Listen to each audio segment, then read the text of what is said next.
धरती के बेटे की कहानी।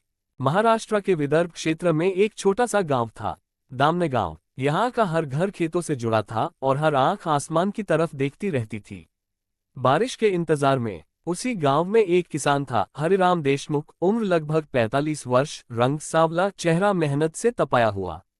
हरिराम के पास 2 एकड़ जमीन थी, उस पर कपास और चना बोता था। उसके परिवार में पत्नी सुनंदा, बेटा मनोज और बेटी प्रिया थी। जीवन कठिन था, लेकिन आत्मसम्मान और मेहनत की पूंजी से भरा हुआ। हर साल वो नए बीज, खाद और ट्रैक्टर के लिए सहकारी बैंक से कर्ज लेता और फिर फसल बेचकर चुकाने की कोशिश करता। कभी फसल अच्छी होती तो घर में त्योहार मनता, कभी बारिश धोखा देती तो चूल्हा तक ठंडा पड़ जाता। साल 2024 की बात है, जून में बारिश की पहली बूंदों ने हरिराम को आशा दी। उसने बैंक से 60,000 रुपए का कर्ज लिया, बीज, खाद और कुछ पुराने कर्जों की किश्तें भरने के लिए। इस बार अगर फसल ठीक निकली तो सारे कर्ज चुक जाएंगे, हरिराम ने सुनंदा से कहा। लेकिन जुलाई के बाद बारिश गायब हो गई, जमीन सूखती गई, पौधे मुरझा गए, 40 दिन तक एक भी बूंद नहीं गिरी। हरिराम की आंखों में डर था, इस बार भी अगर कुछ ना हुआ तो बैंक वाले जमीन नीलाम कर देंगे। सितंबर में बैंक अधिकारी गांव आए। उन्होंने 18 किसानों को नोटिस थमा दिया, जिसमें हरिराम का नाम भी था। यदि 1 महीने में कर्ज नहीं चुकाया गया तो जमीन जब्त की जाएगी। गांव के मुखिया ने कहा, सरकार राहत पैकेज दे रही है, इंतजार करो। लेकिन राहत सिर्फ कागजों में आई, जमीनी स्तर पर कुछ नहीं पहुंचा। हरिराम ने तहसील में दौड़ धूप की, पटवारी से लेकर बैंक अधिकारी तक के पैर पकड़े, लेकिन सब जगह जवाब एक जैसा था, ऊपर से आदेश नहीं है। रात को हरिराम अपने बेटे मनोज के साथ खेतों में बैठा था। बाबा, क्या हम कभी खुश रहेंगे? मनोज ने मासूमियत से पूछा। हरिराम की आंखें नम हो गईं। बेटा, खेत तो हमारा है, मगर किस्मत पर किसी और का नाम लिखा है।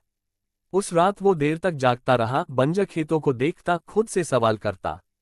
अगले दिन पड़ोसी किसान राघोबा की आत्महत्या की खबर आई। उसने जहर पी लिया था।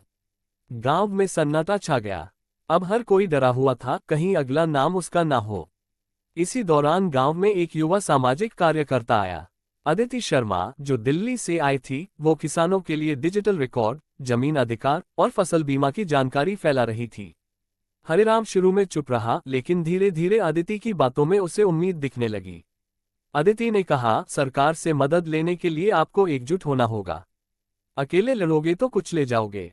अदिति ने किसानों की एक समिति बनाई और हरिराम को उसका अध्यक्ष चुना। हरिराम और अन्य किसानों ने गांव में एक रैली निकाली, पोस्टर, नारे और हाथ में लाठी। तहसीलदार ऑफिस पर धरना दिया गया। मीडिया आई, सोशल मीडिया पर वीडियो वायरल हुए। हरिराम ने कहा, हम मरने नहीं आए, जीने का हक मांगने आए हैं। हमारी फसल मरी है, हम नहीं, हमारी जमीन मत छीनो, ये हमारी माँ है। सरकार पर दबाव बढ़ा, जांच टीम आई और राहत पैकेज की पहली किस्त गांव तक पहुंची। हरिराम की जमीन बच गई, अभी के लिए। इस घटना ने हरिराम को तोड़ने के बजाय और मजबूत कर दिया।